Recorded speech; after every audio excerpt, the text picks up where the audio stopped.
ಹೌದು, ಕೊನೆ ಹಂತಕ್ಕೆ ಬಂದಿದೆ. ಬಹುಶಃ ಇವತ್ತು ಎಲ್ಲ ನಾಯಕರೆಲ್ಲರೂ ಕೂಡ ಇವತ್ತು ದೆಹಲಿನಲ್ಲಿ ಮೊಕ್ಕಾಂ ಮಾಡಿರೋದ್ರಿಂದ ಇವತ್ತು ಅಂತಿಮ ನಿರ್ಧಾರ ಆಗುತ್ತದೆ.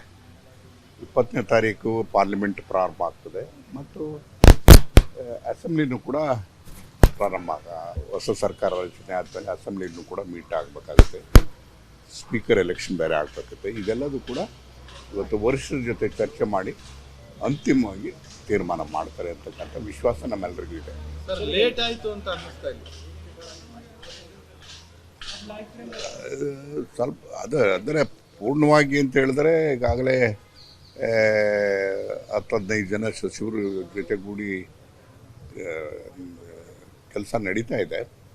ಆದರೆ ಪೂರ್ಣ ಪ್ರಮಾಣದ ಸಚಿವ ಸಂಪುಟ ಇದ್ದಾಗ ಸರ್ಕಾರ ನಿರ್ವಹಣೆ ಮಾಡೋದಕ್ಕೆ ಸುಲಭ. ಸರ್, ಈಗ ನೀವು ಹಿರಿಯ ನಾಯಕರು, ಹಿರಿಯ ಶಾಸಕರು ಕೂಡ ನೀವು ಕರೆಯ ಒಂದು ಅವಕಾಶ ಕೊಡಬೇಕು ಅನ್ನೋ ಥರದಲ್ಲಿ ಮನವಿ ಮಾಡ್ತಾ ಇದ್ದೀರಿ. ನಿಮ್ಮದು ಏನು ನಿರೀಕ್ಷೆ ಮತ್ತು ನೀವು ಆಗ್ಬೋದು ಅನ್ನೋ ಭರವಸೆ ಇದೆಯಾ ನಿಮ್ಗೆ ಈ ಸಲ? ನೋಡಿ, ನಾನು ಯಾವತ್ತೂ ಕೂಡ ಭರವಸೆ ಇಟ್ಕೊಂಡಿದ್ದೇನೆ. ಎಲ್ಲ ಒಂದು ಕಡೆಗೆ ವಿಶ್ವಾಸ ಇದೆ. ಯಾಕೆಂದರೆ ಈಗ ನಿಮ್ಮನ್ನು ದೆಹಲಿ ವಿಶೇಷ ಪ್ರತಿನಿಧಿಯಾಗಿ ಮುಂದುವರಿಸಿದ್ದಾರೆ. ಸೊ ಹಿಂಗಾಗಿ ಇಲ್ಲಿಗೆ ನಿಮ್ಮನ್ನು ಸಮಾಧಾನ ಪಡಿಸೋ ಪ್ರಯತ್ನಗಳು ನಡೀತಿದೆಯಾ ಅಂತ? ಒಂದು ವರ್ಷದ ನಂತರ ಅದು ಯಾವುದೋ ಅಬ್ಸ್ಟ್ರಕ್ಷನ್ ಇರಲಿಲ್ಲ. ನಾನೀಗ 3 ವರ್ಷದಿಂದಲೂ ಕೂಡ ಇದ್ದೇನೆ. ಅದು ಇಲ್ಲಿ ಮೀಟಿಂಗ್ ಇರ್ತಕ್ಕಂಥ ಹಿನ್ನೆಲೆಯಲ್ಲಿ ಅದು ಮುಂದುವರೆದಬೇಕಾಯಿತು. ಹಾಗಾಗಿ ಅದಕ್ಕೂ ಸಂಬಂಧ ಇಲ್ಲ. ಅದು ನನಗೆ ವಿಶ್ವಾಸ ಇದೆ. ನನಗೆ ಮಾನ್ಯತೆ ಸಿಗ್ತದೆ ಅಂತಕ್ಕಂಥ ವಿಶ್ವಾಸ ಇದೆ. ಸರಿ, ಕಳೆದ ಬಾರಿ ನಿಮಗೆ ಸ್ಪೀಕರ್ ಆಫರ್ ಬಂದಿತ್ತು. ಈ ಬಾರಿಯೂ ಅಂಥದ್ದು ಏನಾದ್ರು ಆಫರ್ ಏನಾದ್ರು ಬಂದಿದೆಯಾ?